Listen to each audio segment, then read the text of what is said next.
This One Piece manga was so good. I mean, the leftover characters like Nami and Usopp. I mean, I was actually waiting for Oda to give them their time in this arc, in this Punk Hazard arc. I mean, everyone has their fair share of, epicness. Sanji going against Virgo, Zoro going against Monet, and Luffy going against Caesar, and now Frankie gets his mark as he goes up against the team of Buffalo and Baby Five. Although Frankie, I haven't much thought about Frankie as my favorite character, but in this arc, in this battle with Buffalo and Baby Five, I actually think that Frankie surpassed himself when he was in that laboratory of Vegapunk, and the way he, developed and revolutionized himself is just it's just OP.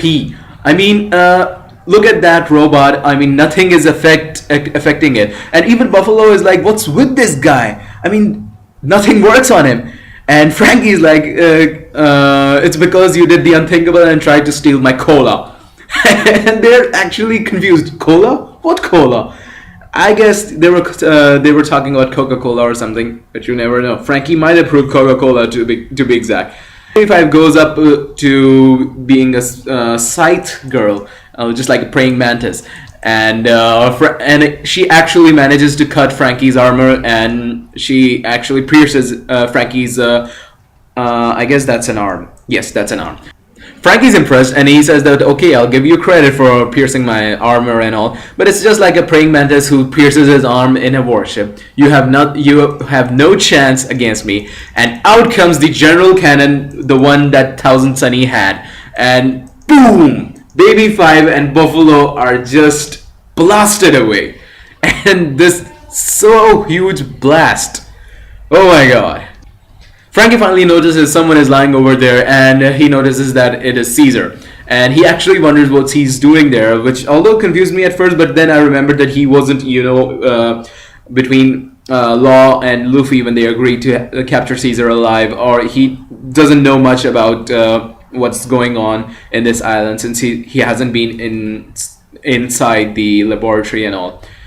And Buffalo tries to get up again and tries to have a go at Frankie again, but in the end, everyone bursts out, and Buffalo takes off with Caesar and Baby Five.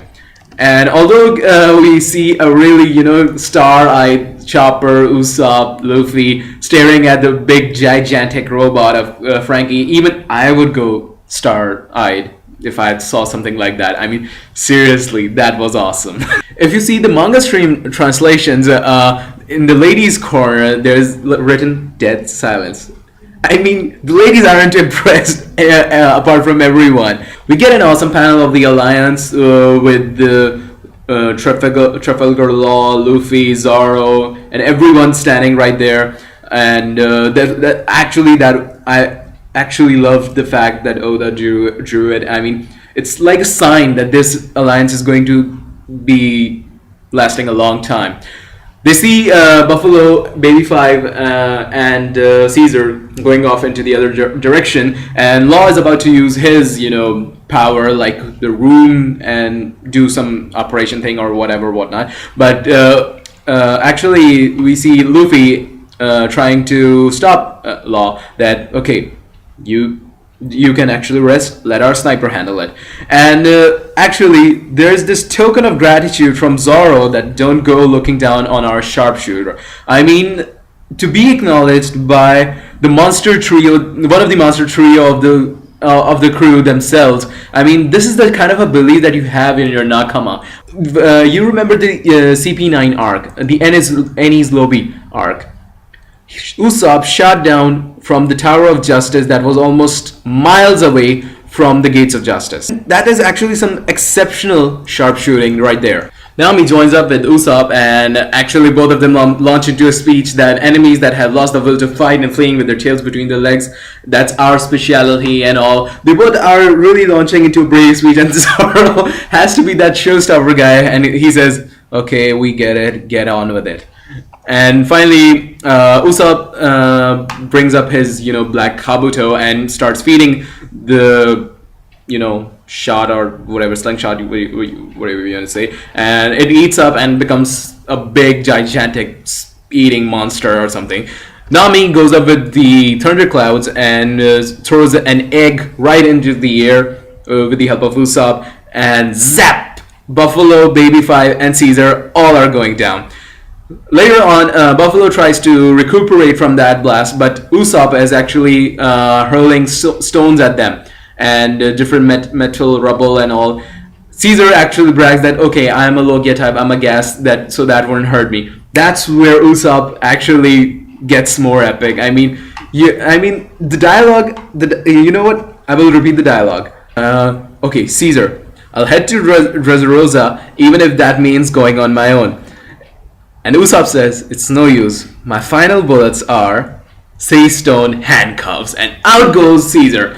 I mean, that's so good to see the way Oda just gave Nami and Usopp their time in just one manga. He actually leveled them up to the extent of Luffy, Sanji, and Zoro.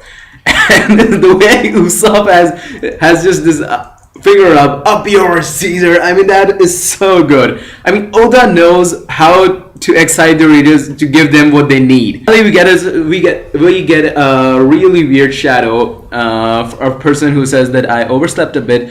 Where am I? Which way is Punk Hazard? And he's walking through the ocean. Although I read from the previous reviewers, and I also read some comments that said that this is Mihawk, but Mihawk, he doesn't speak like that. I mean, he knows which direction to go. I mean, he's not Zoro. And as for, I think that's either Aokiji, because we know that he left the Navy, and also I guess that there is a really big chance that this is Admiral Aokiji. And although there's not any other character that I have in mind, but you know, just to be sure, you know, everything in One Piece happens very unexpectedly. So I will lay my guesses on Grandpa of Luffy, that is Monkey D. Garp, or maybe some other guy who is just interested in the arc, or I mean Punk Hazard happenings and all that, and he knows what's going on in Punk Hazard. So yeah, my guesses are Aokiji or Grandpa Garp. Let's see who it is then. Anyway, this was my review of One Piece manga 695, and I hope you guys enjoyed it. These are my just first ever, you know, One Piece manga review. So please do give me a feedback. What did you guys think of it, and what improvements do you want in my reviews there? But I'm trying my best to give you guys what you want and entertain you guys. So I guess that's it from me, guys. Take care. Bye.